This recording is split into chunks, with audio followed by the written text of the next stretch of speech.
I had to pick up where I left off. And by right, yeah, I had to see that I smoked this giant mechanical piece of shit. Because the last time he beat me because he was shooting out the explosive circles. But unfortunately for him, explosive circles only work but so far. So we're going to continue on. I got a really good episode today. And I got a good topic I want to talk about. But before we do that, you already know we got to start off with the intro. Good evening, ladies and gentlemen. I go by the name of Chris Vick, and welcome back to The Game Lounge. Thank you guys so much for tuning in. I'm going to do a double days today, guys. Second episode will be a surprise. You'll see what it is. It's actually a surprise to me because I don't know what it is yet, but let's both be surprised together. Let's do that, shall we? But for your viewing pleasure, as you can see, we have Sonic Mania. So if you tuned into the last episode, me and Hav had wound up doing the episode. Shout out to Hav. We were talking about AI and just how, I said that they have AI movies and it's a scary factor of how, it's turning out to be in the world. It's becoming a very prominent detail, which is not a problem, but, it is what it is. And everything is everything. So hopefully it's used for the better rather than the worse. We'll see how the years turn out. But thank you guys so much for tuning in. Happy Saturday. Well, technically it's Sunday. It's 12:39 right now. But happy Sunday to everybody. And whoever had a good Saturday, enjoy your Saturday. Whoever didn't, I'm glad you did. I'm not glad you didn't. Sorry. Whoever did. Whoever didn't, I hope you do next time. I will say that. Have a better tomorrow. But let's continue off from here. So you get you sack of shit. Give me the control. Oh, fuck you. Little green shit. W Armadillo.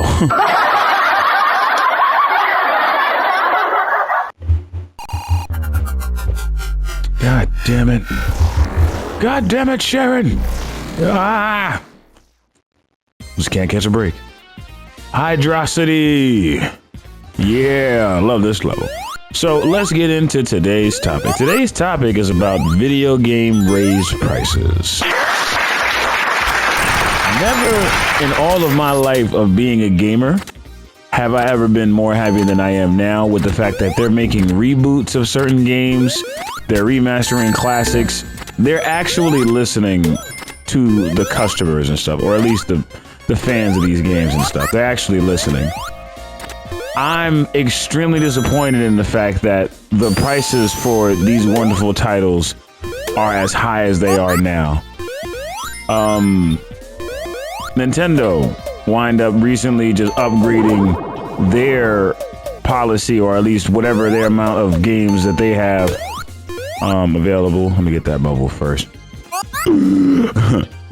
So the Nintendo wind up raising the prices on their systems, which is already heartbreaking because I'm pretty sure I forgot what the original price of the Switch 2 was. But in my opinion, it's still not a console that's enough for me to want to get. Like a PS5 wasn't enough for me to get it because I still had all the dope titles and the graphics didn't look any different than on a PS4. But you want me to pay more for the system just because it's the second one? Nah, that doesn't make any sense. So now the fact that you guys are raising your prices and you're trying to, I guess, meet the quota of whomever is actually purchasing these games, or maybe just, bothering you about it. I need some type of ring? Shit. Or whoever's bothering you about it when it comes to prices, you're now following orders to people that was going to wind up getting money for whatever you were doing anyway. But now we're in a very difficult economical time, and a lot of people don't have the privilege to go about being able to afford certain games, so that's why they were hoping that games would be at reasonable prices. But with the fact that you guys are raising your prices, you're being very unfair off the strength that, to be honest, the items that you're raising the prices for, I feel like aren't worth it. It doesn't make any sense. It's not fair. So you upgrade the prices, right? But then when you do that, you now put people in financial binds to want to go about either.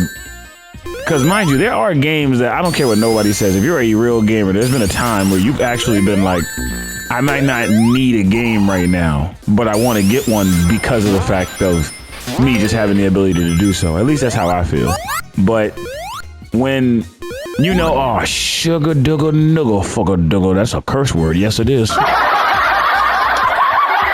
So when you're in an economically tight position and stuff, and you just want something new to add to your arsenal, you don't want to hear, or you don't want to know that you can't afford it because of the fact that prices had raised and stuff like that. It now takes away from the fact that you want to get it. And of course, everybody's going to choose their responsibilities and stuff like that. But to be honest, if you pay $70 for a game and the game turns out to be ass because all y'all wanted to do is put wonderful graphics, but then no good story, then it defeats the purpose of the price raise. So now you got a high price game, but it's terrible quality, and you may not even play that game ever again. And if you don't, I've never heard of nothing being worth more than $100 that would not probably be worth it unless it was a vacation to a place. But a game being that much is like, bro, like, no. I understand, you know, people, the developers, let me not make sure that they're not going unnoticed. Shout out to the developers. There's games that had to be thought of and planned out and developed for years to be able to be made to the perfection of where it's at. GTA 6. But, they're actually worth it because of how well the games turn out afterwards. So it's different if you went 7 to 8 years and then the game was horrible. Like, you wasted your time. For all that, you could have just kept it as a blueprint. Nobody asked for this trash. Nobody asked for this trash. So, and it just pretty much just sucks. So, like I said, it's still a great time to be a gamer. I just saw the Nintendo Direct partnership showcase the other day. They're coming back out with Pac-Man World 2, and they're calling it Pac-Man World 2 Repack. And the first one, it's on the Game Lounge, is up there. It's just one episode, but check it out. It's pretty funny. It's called the Butt Bounce episode. But I was talking about how they wind up making the first one, and I felt like it would be an injustice literally off the strength of they just make that one, but they didn't make the sequel. And then when they finally came out with a sequel, I was like, watch how much that's going to sell. Because of the freedom that you had in Pac-Man World 2. You were able to do a lot more than just, you know, just platform side scroll or whatever. You was able to actually, oh shit, there goes Eggman. Get back here, you round fuck. Which way do I go? Oh, I spent dash this way. Anyway, yeah, so it definitely takes away it definitely does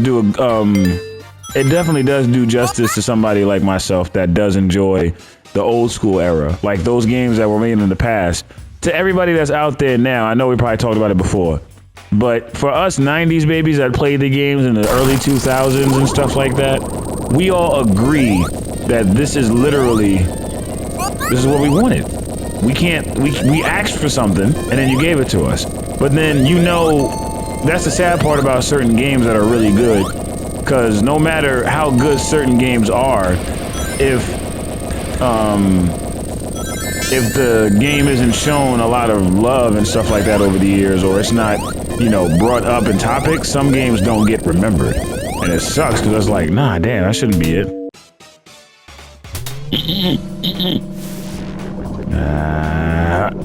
You're lucky. God damn it. Come on. I'm bringing home a little egghead nigga. Once I vacuum in here, you're gonna get hit. Yeah. Come on, bro. Come on, bro.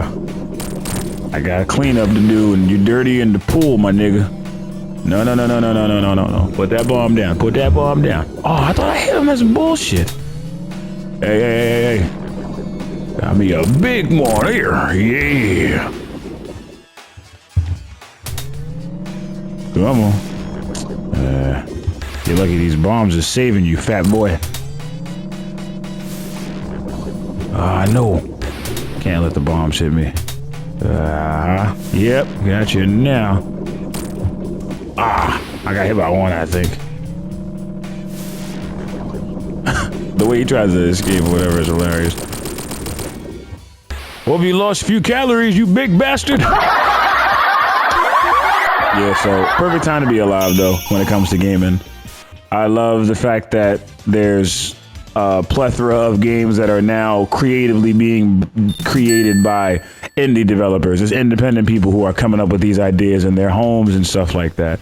It's dope as fuck. I love it.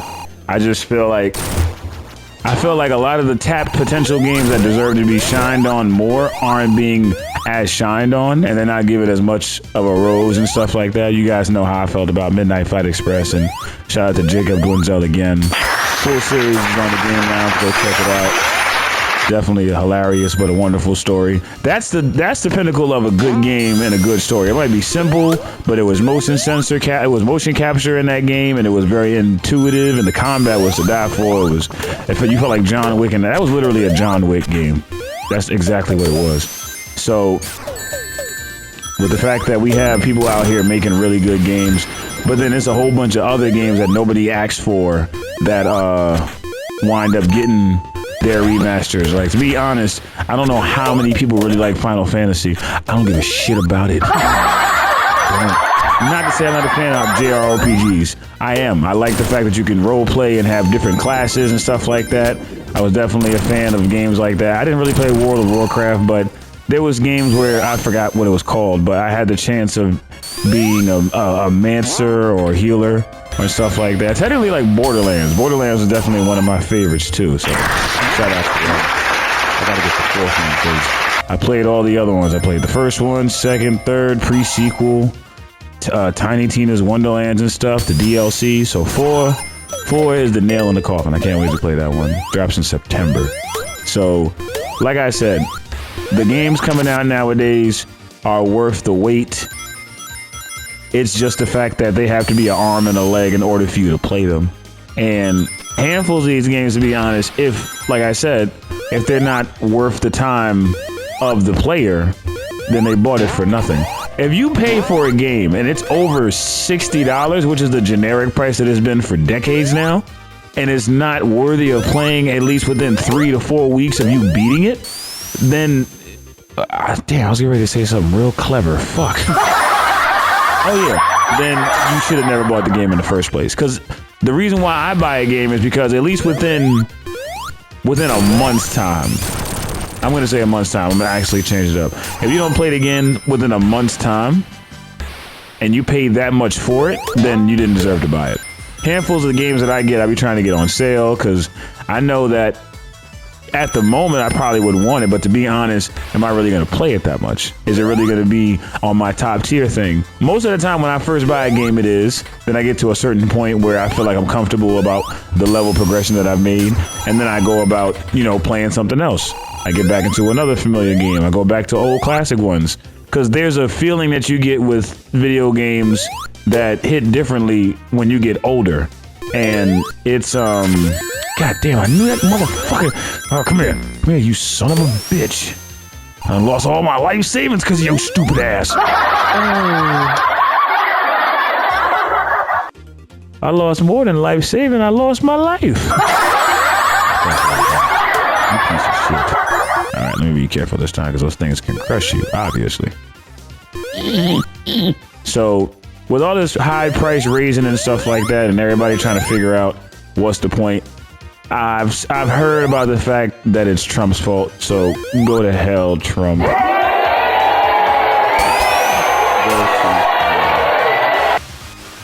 Out of all the presidencies that I had to deal with, which wasn't too many, I'm only 31, so I've only dealt with like 4 presidents in my life, I think. Well, damn near 3, I'm not too sure. But either way, with the presidency being like this is probably the worst one, where it came to how you're now charging certain things to be what they are. But it's like, damn, what do you mean you can't go about what do you mean that this has to be like this? Why does it have to be this expensive? What point are you trying to prove? And the video game industry already was doing a good job of coming back and actually being worth the time. Ah, sheesh. Ah, I just missed a bubble. Oh, no, I got it. Break the... Oh, dang it. Am I out of lives? Oh, man. No. I would run that again, but I'm going to just leave it. Yeah, so just to get a little bit of the topic off, I want to start off with the next episode, guys. Don't worry. Oh wait, hold on. Oh, I thought I got a checkpoint. Dang it. Either way, yeah, so long story short, with Trump being in office, a lot of things are happening and is messed up, but I see that he's affecting the pricing of games, and there's certain tariffs and price raises because of him being in office. And to be honest, I feel like you're doing the system an injustice because people already know how economically hard it is to go about doing anything that you really like. To where if you're constantly looking for things to do for free in the city or just in general, is not to say that, you can't afford anything, but a lot of the things that you probably really want to do, you couldn't because you can't afford it. And the fact that you're going about raising prices on stuff as if that would make things better was probably the dumbest idea in the world. But, you niggas voted for him. I didn't vote for shit. Taking time on him? Hell no. I already knew it was going to wind up turning out to be awful, but I was just waiting for everybody else to realize it. But when you lie and, give a lot of broken promises to people about how you'll have a better tomorrow if you just vote for him today, then what did you expect? Unfortunately, everybody was blinded by him. Except not everybody. It was just those who wind up being around him, so it sucks. Or at least those who believed in him, like the immigrants and everything. And he's tackling down on that. That's going to be another topic for the next episode. But yeah, long story short, I hate the fact that the prices of things are going up. I'm going to be real questionable about whether or not I want to get certain games now at full prices or if I just want to wait for them to get on sale. Because nobody's trying to, break the bank to play a game. Like, it's not that serious.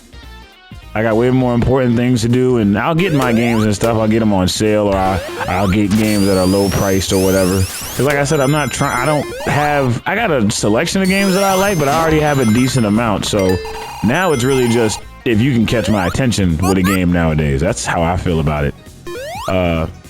So I definitely hope that, the tariffs go down. People can start going about affording game systems and stuff like that. I hope the Switch does come out with a really good catalog of games, better than what they have now. I also hope, and I'm going to manifest this, there's a game on Steam called Superhero Simulator. I don't know if I said it on the channel before, but shout out to that game.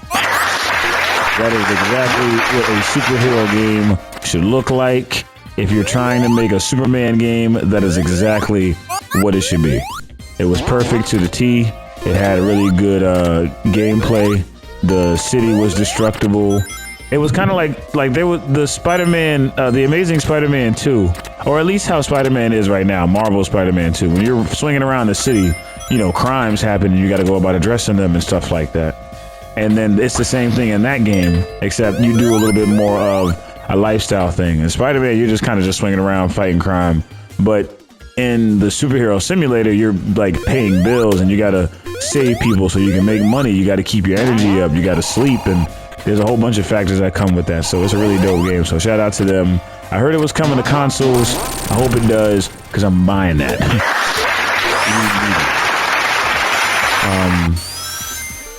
Yeah, so the price thing is just, it's a pain in the ass. And to be honest, a lot of the games that they're coming out with, a lot of people didn't ask for. So how dare you raise the prices on games but not go about putting out games worth that price? That doesn't even make sense. And then, like I said before, just to piggyback off of it, you can't make a game that's really expensive but then not fun. Because then you just we just know you're doing it for the money. We know you're going to make money off of the fact that we purchased the systems from you or the games from you. You're automatically going to get paid for that. But you have to make sure it's of a quality to where if I get it, I can keep it, I want to keep it, I desire to play it, and I also want to go about getting the next console because of how well the first one wound up being. But nowadays, I feel like that's going to be irrelevant because of how systems are just really milking it off the strength that they know that companies are going to buy stuff because of their brand. That's like saying every game that's made by and under the title The Legend of Zelda is good. No, Ego Raptor even said it himself, and shout out to Ego Raptor. The game he wound up saying clearly about the fact of Skyward Sword and how bad that game was, and how you can go about trying to slap the title of a game series or a franchise onto something and you would think it would make it better, but it's like, no, it doesn't change anything. it actually winds up, it can still be a horrible game. Just because you're a part of the illustrious Zelda series and stuff, it's just supposed to automatically be a banger. Like, no, it's not. There's certain games under that company that will wind up being trash, but you just won't know because of the fact that you're so, game blind over the fact that it's a part of this illustrious series. That's not fair, though. You can't do that. It's not fair to you to assume that every game's gonna just be a hit. It's good to be confident about it, but I don't think it's okay to be like, oh, hell yeah. It's gonna wind up being one of the best games ever. Like, I was just waiting for it. So, with that being said, I definitely get where he's coming from when it comes to that. And like I said, hopefully we can go about getting better titled games, a lot of remasters. We're very simple people. As men, I can speak for all men when I say we're very simple creatures. Just remaster some of the games, bring Fight for New York back out, Streets Volume 2. Make a sequel to Bully. Make a sequel. Have my boy Jimmy Hopkins in college. That's all I'm asking. Have him in college and allow him to be able to just bring some old characters back, bring the original voices if you can. But hell yeah, definitely do that. But like I said, I was gonna wind up doing this other part next time on the Game Lounge, guys. So I want to thank you guys so much for tuning in. As I said, these prices are crazy. I don't appreciate them. They should change them back. I don't know how a tariff affects a video game, but I thought you was into politics. So let me find out Trump is playing GTA 6. Before we get it, I'm going to find a way to impeach your ass for the second time. But we're going to talk more about Trump in the next episode. But thank you guys so much for tuning in. Please like, comment, and subscribe. And any game ideas you might have, please send them to us. We'd definitely love to try them out. You guys enjoy the rest of your evening. And until next time, game into your sleep. Sonic is like, where are you going? Nigga, we ain't even finished the level. That punk ass